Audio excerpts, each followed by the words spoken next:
Welcome to Pirate Bullet Points. Good to see you. Go ahead and help yourself to a cup of coffee and pastry, and let's get settled in so we can get started.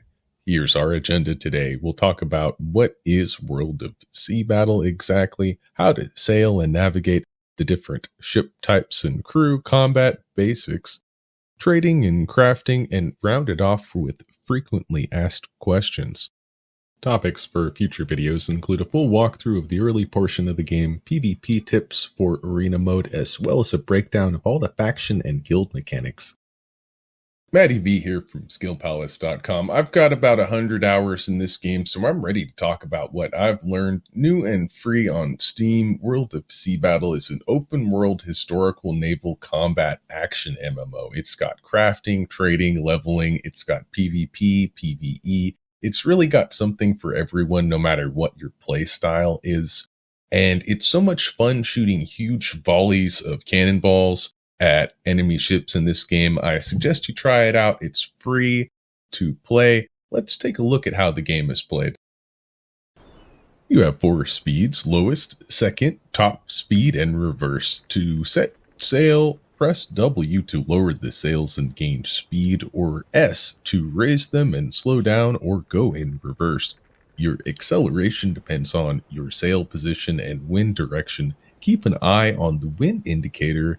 Sailing with the wind will give you maximum speed, while going against it slows you down. For combat, slow down there, Speedy. You can't fire cannons or drop barrels while at top speed. Encountering headwinds, don't fight them directly. Use a zigzag or tacking pattern by alternating your heading at angles to the wind.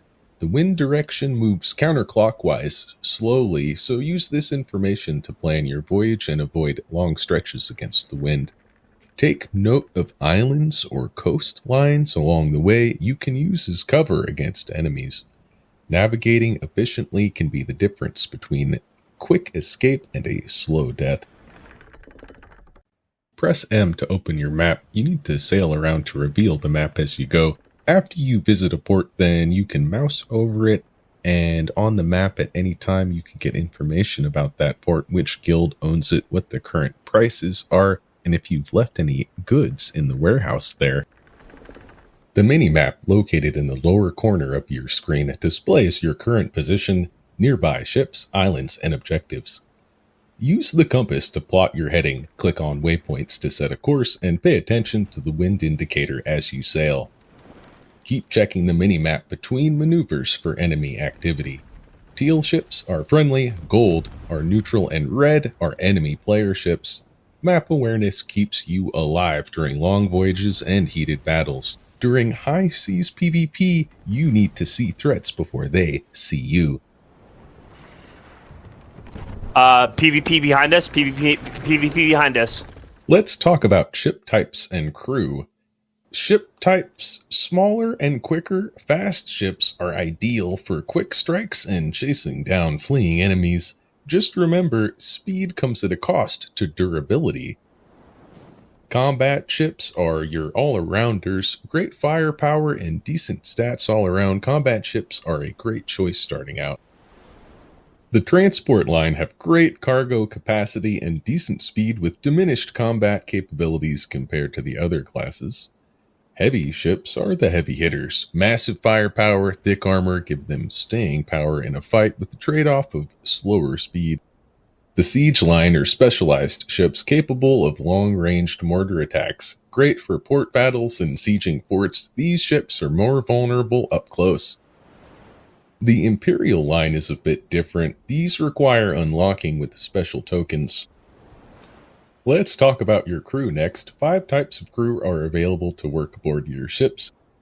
Sailors: you need sailors to keep your ship moving at 100% efficiency. They participate in boarding, but they don't do a lot of damage, and they have a large health pool. Musketeers are the lowest cost combat unit, and they have the lowest health pool but deal a decent amount of damage. Soldiers cost a bit more than musketeers, and mercenaries are the most expensive. You can see their statistics here by mousing over them. Special crew can be found randomly when picking quests up at the tavern or out on the open sea. rescue them by slowing down and pressing spacebar. Always try to keep a few on board that will boost your chance at finding rare items when you can afford it. The special crew are either pirate or military, and the two types can't work together, so do keep that in mind when you're picking your team. Talk about some combat basics. To fire your cannon, first reduce your speed. Your ship cannot shoot at full sail. Position your vessel so that your cannons are facing the enemy. Use your mouse to target, then click mouse 1 to fire a full salvo or mouse 2 to fire individual shots. Timing is key. Hold your fire when the enemy ship is fully exposed, aiming for the back or side to deal more damage. Zoom in with the mouse wheel to get a better look at things and lead your shots if the target is in motion. Ammo types. You can load different ammo types using keys 1 through 6. Tap the key once to load the currently selected cannons, or double tap to load all cannons. Switching ammo takes a little while, so be careful. Round shot number 1 is your all-rounder. Heated shot number 2 does extra fire damage, but drastically reduces your cannon's range. Bar shot number 3 shreds up sails to slow your enemy down, perfect for both pursuit or escape. Keep an eye on the enemy's sails as I tear them to shreds with a single shot here. Grape shot is used in close quarters to injure enemy crew, making it easier to win boarding actions. There are different damage mechanics to keep an eye on. Your hull, your sails, and your crew health. The hull damage is the main thing to keep an eye on, but don't neglect your sail health or crew health either. Hull damage is your main health bar. You sink if it reaches 0. Sails control speed and maneuverability. Losing them means difficulty escaping and pursuing. Crew damage slows down the combat effectiveness and boarding capability. Target your shots depending on what you want to disable. Hull for sinking, sails for immobilizing, and crew for boarding. Initiate boarding by damaging a ship past half health, then sliding alongside of it and pressing spacebar. Your success depends on crew number, and you want to make sure you have more crew than your victim. Influence combat with the minigame. Target the icons that have the lowest health bar to put a quick end to things. Musketeers have the lowest health pool, so target the enemy's musketeers, while the sailors have a high health pool and deal little damage, so they're better off ignored. Victorious boarding gives you the choice of extra loot, taking captives, or capturing the ship yourself. No, you cannot sail off in the ships you capture. They will only follow you around, but you can give them orders with the Z button.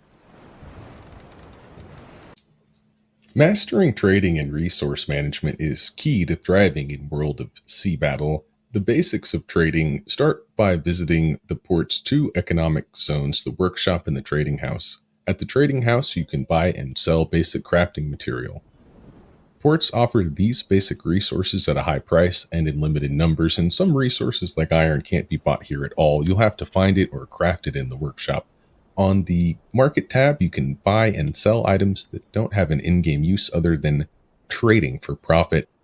These are pretty simple. Just buy these items at one port and then travel to the opposite side of the map and sell the items at a higher price.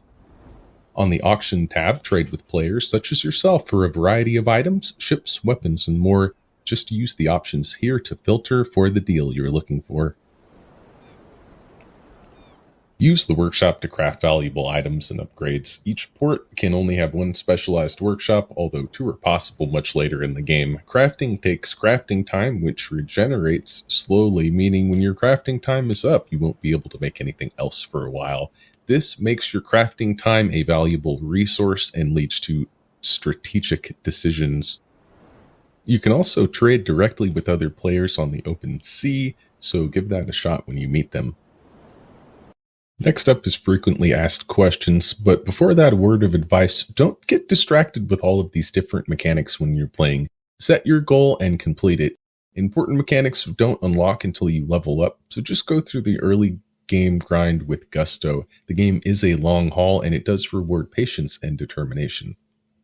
First question, which ship should you go for first? Well, it's up to you. Just note it's going to take a little while to unlock them all. You can only gain experience for one line at a time. I think that the fast line is a good choice starting out. The heavy is cheaper to build this season.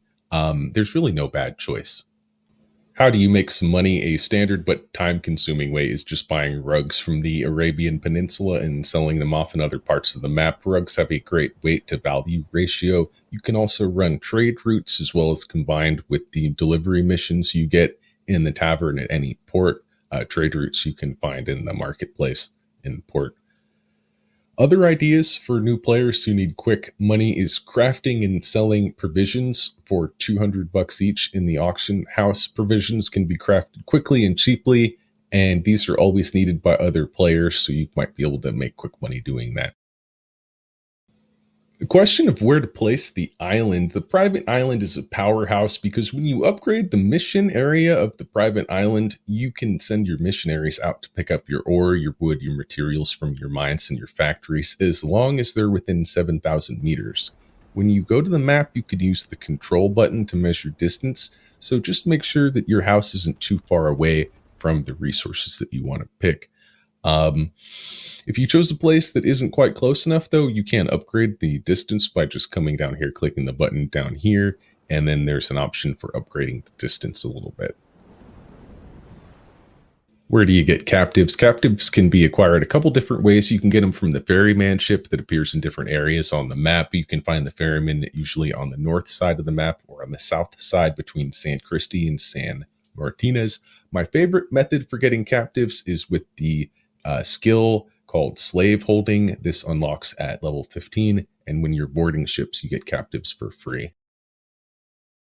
How do you build the warehouse and level it up to level 5? You may have seen that you can build a second workshop in a port if your warehouse is at level 5. If you go over here, if you click this button here, you can start upgrading your warehouse.